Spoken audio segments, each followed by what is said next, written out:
सो दोस्तों GMR airport limited कह लो या फिर जीएमआर इंफ्रा कह लो, इस कंपनी ने अपने Q1 के नंबर्स हमारे सामने डिस्क्लोज कर दिए। रुपीज इन क्रोर्स में अमाउंट्स देखने को मिल रही है।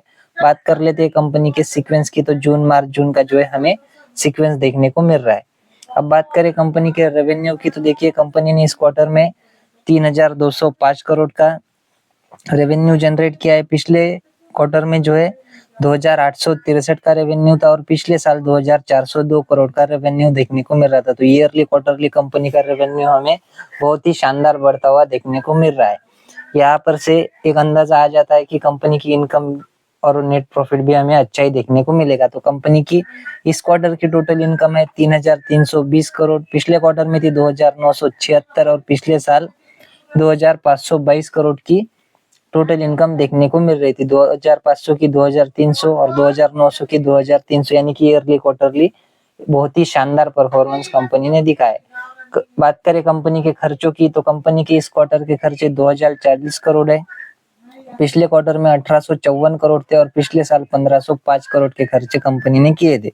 तो 1,500 के 2,000 हो चुके हैं खर्चे, 1,800 की रेंज में चलने वाले 2,000 करोड़ के खर्चे हमें होते हुए देखने को मिल रहे हैं। तो खर्चे भी कंपनी के बहुत ही अच्छे खासे बढ़ते हुए देखने को मिल रहे हैं। दोस्तों बात कर लेते हैं कंपनी के टैक्स के पहले के प्रॉफिट की।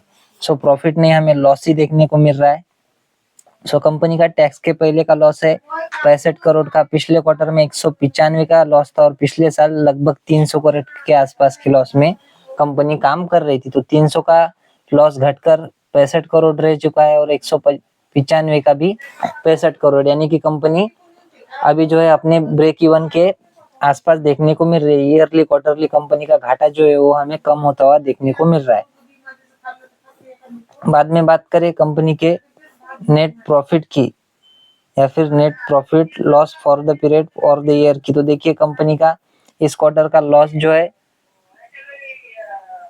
टैक्स के बाद का वो है 137 करोड़। पिछले क्वार्टर में 252 करोड़ था और पिछले साल 337 करोड़ का जो है कंपनी का लॉस देखने को मिल रहा था। तो 300 की रेंज में चलने वाला 150 के आसपास आ चुका है और 250 की रेंज में चलने वाला 150 के आसपास, यानी कि ईयरली क्वार्टरली कंपनी ने अपने जो नुकसान है उसको बहुत हद तक कम किया है और इसमें जो है कंपनी सक्सेसफुल भी रही है। दोस्तों बात कर लेते हैं कंपनी के ईपीएस की, तो कंपनी का इस क्वार्टर का ईपीएस है -20 पैसे। पिछले क्वार्टर में -23 पैसे था और पिछले साल भी -23 पैसे का ईपीएस देखने को मिल रहा था। तो ईयरली क्वार्टरली कंपनी का ईपीएस हमें अच्छा खासा पॉजिटिव के आसपास आता हुआ देखने को मिल रहा है। बात करें कंपनी के ऑपरेटिंग प्रॉफिट मार्जिन की, तो लगभग 39% के आसपास देखने को मिल रहा है। 39.97 है आई गेस, एक बार आप जो है कंफर्म कर लेना।